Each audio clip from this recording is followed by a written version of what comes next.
Today, we're diving into one of the craziest hostage rescues ever attempted in history. It's hard to breathe, but that's alright.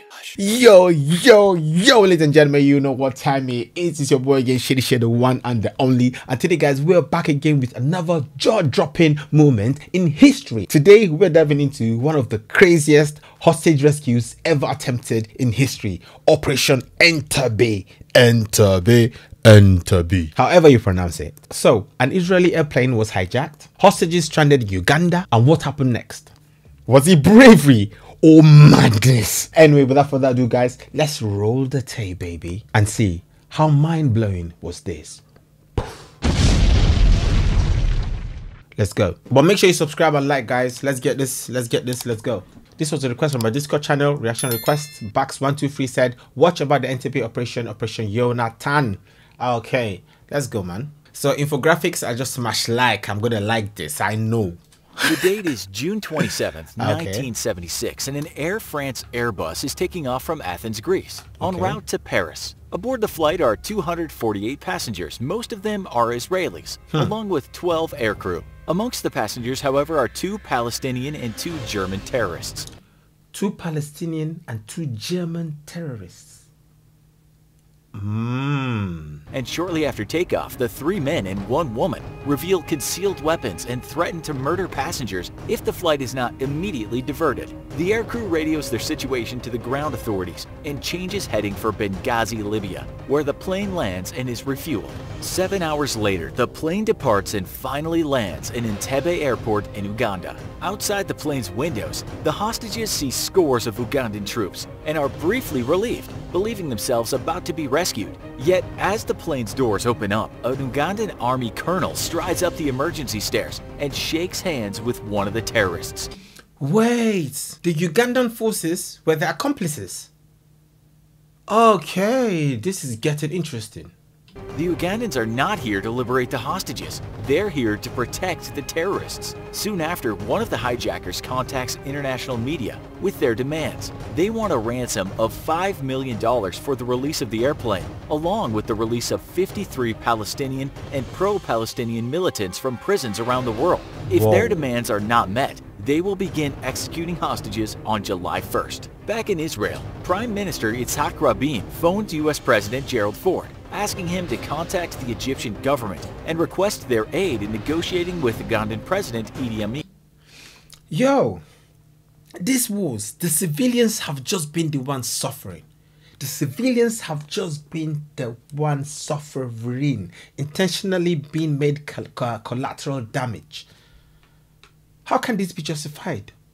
Egypt, not particularly friendly to the Israeli situation, promises to do what it can. Meanwhile, the Israeli cabinet furiously argues back and forth on whether they should give in to terrorist demands or not, and prepares to release the 40 Palestinian prisoners that they're holding. The US and Britain, however, are adamant that they will not negotiate with terrorists and inform Israel that they will under no circumstances release any of their prisoners. The American and British stance is a harsh one, but a logical one. If these terrorists and their demands are surrendered to, then it will only encourage further terrorism. Meanwhile, Egyptian President Anwar Sadat attempts to negotiate with Amim, but makes no headway. He then turns to the Palestinian Liberation Organization and surprisingly gets Yasser Arafat to send his political aid to Uganda to negotiate with the hostage takers.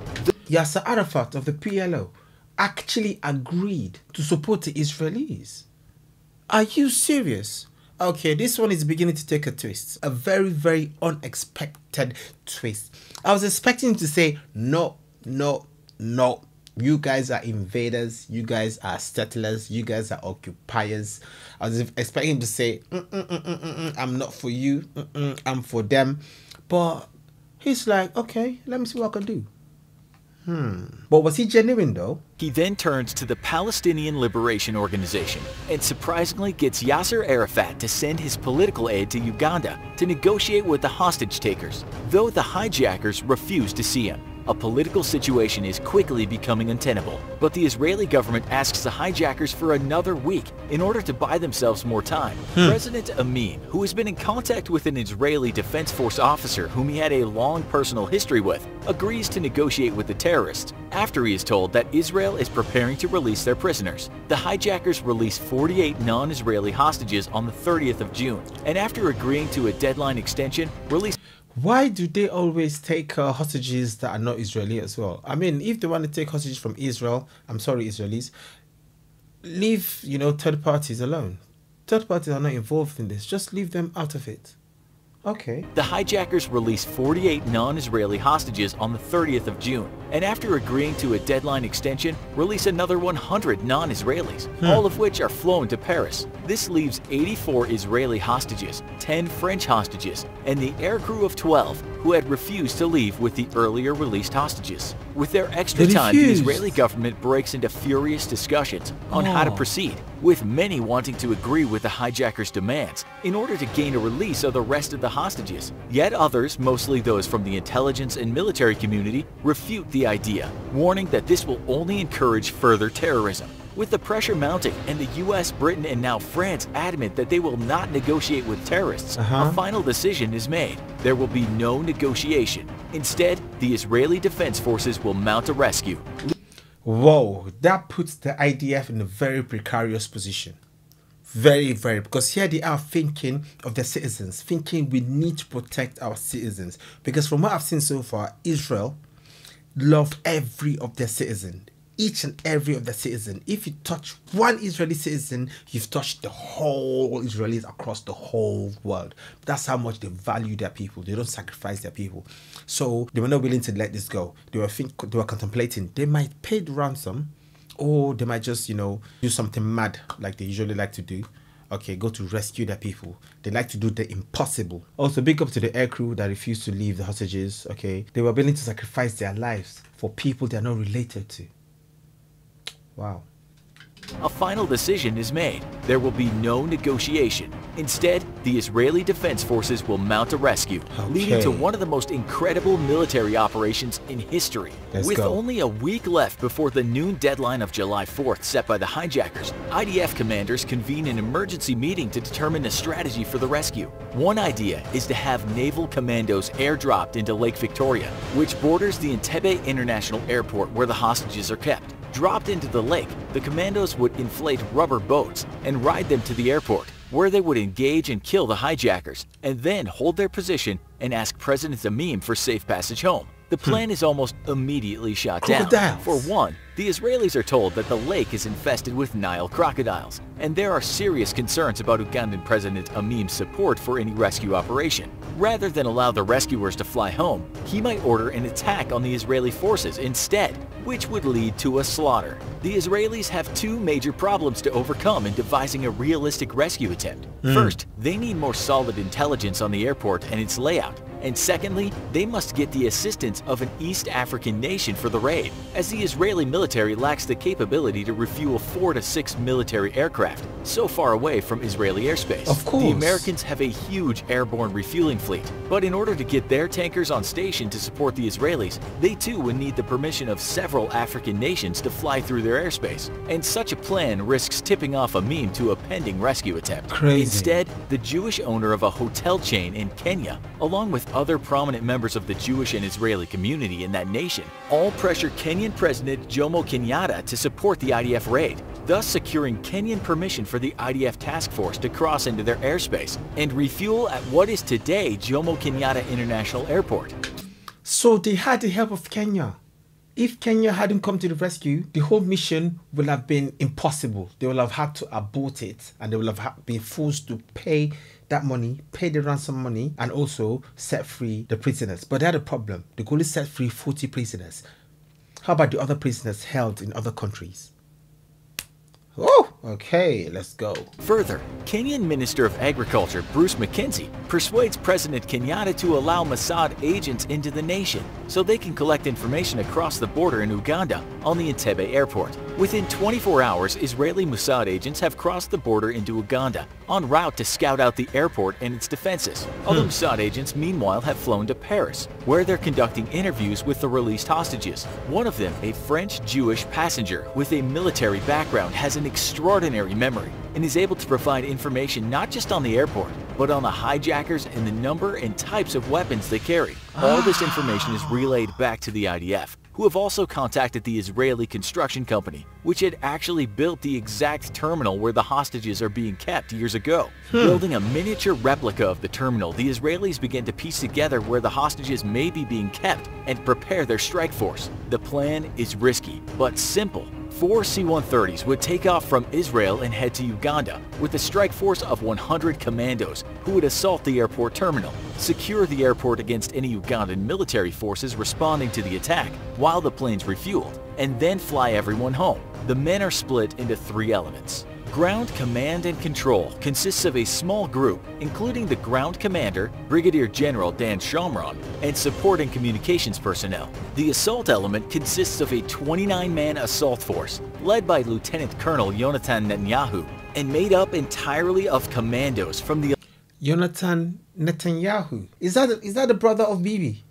Okay, I see. The Netanyahus have been on this for time. Communications personnel. The assault element consists of a 29-man assault force, led by Lieutenant Colonel Yonatan Netanyahu, and made up entirely of commandos from the elite Sayeret Matkal unit. They will be the spearhead of the assault and are tasked with breaching the terminal and rescuing the hostages. The security element is the largest element and is made up of 3 parts. A force of paratroopers will secure the airport field, clear and secure the runways, and protect the aircraft while they're fueling. The Golani force will secure the C-130 tasked with rescuing the hostages and board them, while also acting as general reserves and reinforcing where needed. The Sayeret Matkal force will clear the military airstrip nearby and destroy a squadron of MiG fighter jets on the ground to prevent any possible interceptions by the Ugandan Air Force. They will also repel any attack by Ugandan military forces responding from the nearby city of Entebbe. The plan is set, and with time nearly running out late in the evening of July 3rd, just hours before the July 4th deadline, the strike force loads into their waiting C-130s. Woo! Woo! They are such tight deadline. This sounds like a movie. Purely like a movie. This looks like fiction. Absolutely. But I hear that it's a true story. Well, it is a true story, isn't it? History. Oh. Mission Impossible. The real definition of Mission Impossible. Tom Cruise, your movies are a joke compared to this. The 4-plane flight takes off and flies over the Red Sea at a height of no more than 100 feet. From their windows, the soldiers could see waves breaking below them as the airplanes roar along at almost 400 miles an hour. Sorry, I have to post this one. It was flying that low. 100 meters. That was risky. That was very risky. Flying so low like that. Talk about risk and possibilities. Wait, what? I am shocked. Pure shocked. Huh? See, at a height of no more than 100 feet. From their windows, the soldiers could see waves breaking below them as the airplanes roar along at almost 400 miles an hour. The strike force is flying low and fast to avoid radar detection by the Egyptians, Sudanese, and the Saudi Arabians, fearing that if they are detected, the mission may be given away. Plus, there is the added concern that any one of these nations, not currently on friendly terms with Israel, may decide to intercept the flight. The Israelis, after all, did not gain permission to penetrate or approach their airspace. While flying at 30 meters lets the Israelis avoid ground-based radar, if any military aircraft happen to be in the sky, they would be very quickly detected by airborne radar. And so far out of range of Israeli jets, there would be no hope of protecting the strike force from hostile attack. Nervously, the pilots keep an iron grip on their control sticks. At such low altitudes, the smallest mistake will send them plummeting into the ocean, just 800 feet below them, disintegrating the massive planes on impact. Trailing behind the strike force's C-130s are a flight of 2 Boeing 707s, civilian transports that have been retrofitted with medical facilities, and a command post for the commander of the operation, General Yakutiel Adam. Hours later, the planes have landed at Jomo Kenyatta International Airport in Nairobi, Kenya. One of the 707s, the medical support plane, is left behind, while the other 5 planes are refueled and take off for the assault on Entebbe International Airport. On approach to the airport, the remaining 707 circles overhead, allowing General Adam to remain in contact with his forces on the ground. At 2300 hours, the 4 C-130s all make a combat landing on the airport's runway, their cargo bay doors already open and ready to discharge the men inside. In the darkness though, the first plane almost taxis straight into a ditch, but the other 3 land without incident. From one of the C-130s, a black Mercedes made to look like President Amin's personal vehicle rolls out, followed by 2 Land Rovers, all bearing the insignia of the Ugandan president. Yo, talk about military strategy, talk about efficiency, talk about being tactical, talk about... These people, these Israeli people, they're not normal. They are absolutely not normal human beings, especially when it comes to war. And their nation is just so very small, very few people. They were pruned. When I say pruned, I'm sorry to use that word, guys. May all the Holocaust, those lost in the Holocaust, rest in peace. All right. But their nation, their numbers were cut down. Now, how many Israelis are there in the world? Maybe 16 million, all in all. Yeah. But in Israel, there are about 9 million, something like that. Yeah. But there are few numbers. They are so efficient and they have love for each and every citizen of their countries. That is insane, mate. That is insane. Every nation needs to love their citizens. Love their citizens' lives enough to sacrifice their lives. But for them to do this, madness. The way they replicated the dictator's car to confuse the gods, that is pure genius. Absolutely.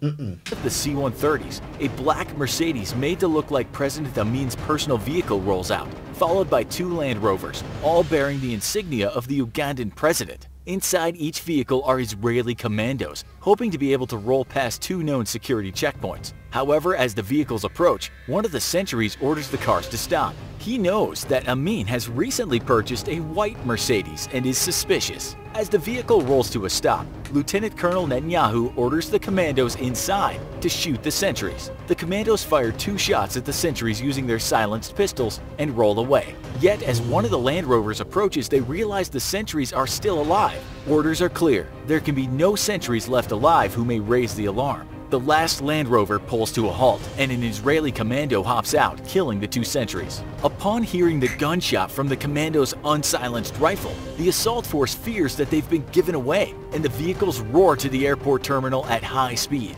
Meanwhile, armored personnel carriers are being hurriedly unloaded from the other C-130 planes. One force of armored vehicles hurries to the main entrance of the airport to set up a defensive position should Ugandan military forces respond from the city. The other immediately roars to the adjacent military airfield and begins to rake the 11 Ugandan MiGs with cannon fire. Ugandan pilots rush out from their barracks in a panic, but upon seeing their planes being destroyed by heavy cannon fire, flee from the airfield. In moments, all that remains of the MiGs are smoking wrecks riddled with heavy caliber machine gun fire. On the flight line, the security element has fanned out around the C-130s as the planes begin to refuel from onboard fuel tanks. The mood is tense and suddenly gunfire is heard from the direction of the airport control tower as the Gulani force comes under fire from Ugandan army forces. Back inside the terminal, the commandos burst into the building. One of the soldiers uses a bullhorn and screams in both English and Hebrew, stay down, we are Israeli soldiers." Unfortunately, a 19-year-old boy stands up in the confusion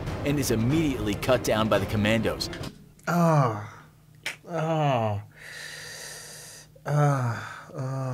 Of course, such a young child, such a young soul. I was so confused and all of that. May he rest in peace. May he rest in peace. I'm so sorry to hear this. Tough. Poor guy. Both English and Hebrew, stay down, we are Israeli soldiers." Unfortunately, a 19-year-old boy stands up in the confusion and is immediately cut down by the commandos, who believes that he is one of the hijackers. Another hostage is also fatally wounded by the commandos in the confusion. but the rest dive to the floor and keep their heads down. One of the hijackers, the German Wilfried Bose, rushes into the hall holding the hostages and brandishes his AK at them, but a moment later seems to have a change of heart. Instead of firing at them, he orders the hostages to seek shelter in the bathroom, then turns and starts firing at the commandos. In moments, he is cut down by Israeli gunfire. He was One of crazy. the commandos asks the hostages where the rest of the hijackers are, and the hostages all point at a door inside the terminal's main hall. The commandos quickly form an assault team, lining up on either side of the door and toss in 3 hand grenades. As soon as the grenades explode, the commandos burst through the doors to discover the wounded and stunned hijackers, who are immediately shot dead. With the building secure, the commandos rush the hostages to the exit and hurry them along to a waiting C-130. Outside though, the Gulani force is under assault by a platoon of Ugandan soldiers, most of which have holed themselves up in the airport control tower. From their vantage point, the Ugandan soldiers begin to fire down at the hostages as they're being loaded into their C-130, but the Israeli armored vehicles respond with their automatic cannons. Boom! Cannon fire blasts the concrete structure, eliminating many of the Ugandans hiding within, but return fire wounds 5 of the commandos and kills the assault element's commander, Lieutenant Colonel Yonatan Netanyahu. In response, the Israelis fire a rocket-propelled grenade into the tower and strafe it with machine gun fire, effectively silencing any opposition within. Loading the rest of the hostages and Netanyahu's body onto the plane, the assault force is quickly in the air. The entire operation has lasted only 53 minutes. 53 minutes. Talk about efficiency. Talk about craziness and madness, bro. Are you sure this is not a movie? Are you really sure this is not a movie, bruv? Yeah, because this feels like a movie, man. Wow. 53 minutes. With the assault itself only lasting 30 minutes, 7 hijackers, 33 to 45 Ugandan soldiers, and 11 Ugandan MiGs have been lost to the Israeli commandos, and only 3 hostages have been killed, with 10 wounded. The C-130s fly to Nairobi and link up with the waiting medical plane, which immediately begins to treat the wounded as it climbs into the sky and heads for home. In the aftermath of the raid, Israel faced international condemnation from many states, with a resolution raised in the UN by Benin, Libya, and Tanzania, condemning Israel for what it called provocative actions, though it was not... Wait, I'm just laughing. Stop this, I'm laughing. I shouldn't laugh, it's not funny. But when I say I'm laughing at the whole stupidity of them being accused of being provocative. Have you heard the term, let sleeping dogs lie? Have you ever heard that? A dog is sleeping, allow it to sleep. Just leave it. Alright? You see a lion in its den and its cubs, leave its cubs, don't touch it. But when you touch a lion's cub, the lion will go to the end of the earth to find you. The ends of the earth to be like, you what? So basically that's how Israel have been. They went in to rescue their hostages and they have been blamed for it. They have been blamed for being provocative. That is the solution of the United Nations. Just pointing fingers, accusing. They don't care about any situation. They just want to point fingers and just attack people. Imagine if you are, I don't know, from, let's say, Congo. You get kidnapped by some country. And let's say you get kidnapped by Afghanistan. And then Congo try to go rescue you. They rescue you. They do the impossible. They rescue you. They bring you back to the country. Then they get blamed for rescuing you, saying, oh, you're being provocative. Provocative for rescuing your own citizen. For trying to protect your people. Well, I don't know. Maybe provocative has a different meaning.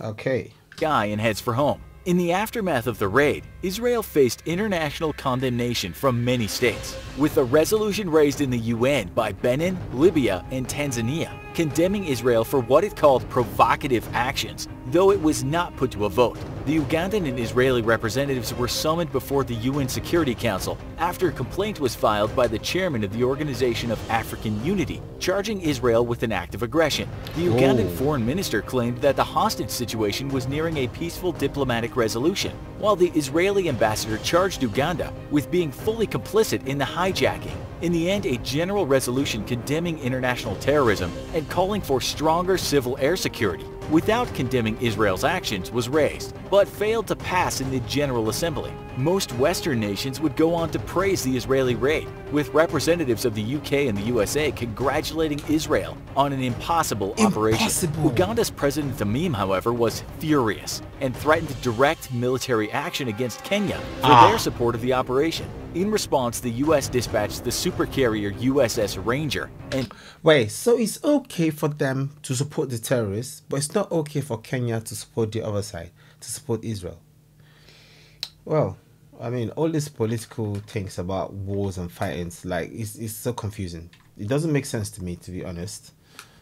Nations would go on to praise the Israeli raid, with representatives of the UK and the USA congratulating Israel on an impossible operation. Uganda's President Tamim, however, was furious and threatened direct military action against Kenya for their support of the operation. In response, the US dispatched the supercarrier USS Ranger and her escorts to the Indian Ocean and based it off the Kenyan coast, ready to respond if Uganda followed through with its threats. While he did not take direct military action against Kenya, Amin did order the murder of one of the hostages who had been left behind, Dora Bloch, a 74-year-old Israeli woman who had been taken to the hospital after choking on a chicken bone. Ugandan military officers showed up at her hospital room and dragged her out of her bed before fatally shooting her, along with several Ugandan doctors and nurses who tried to intervene. Amin would also go on to order the killing of hundreds of Kenyans living in Uganda in retaliation, with as many as 245 Kenyans killed by July 11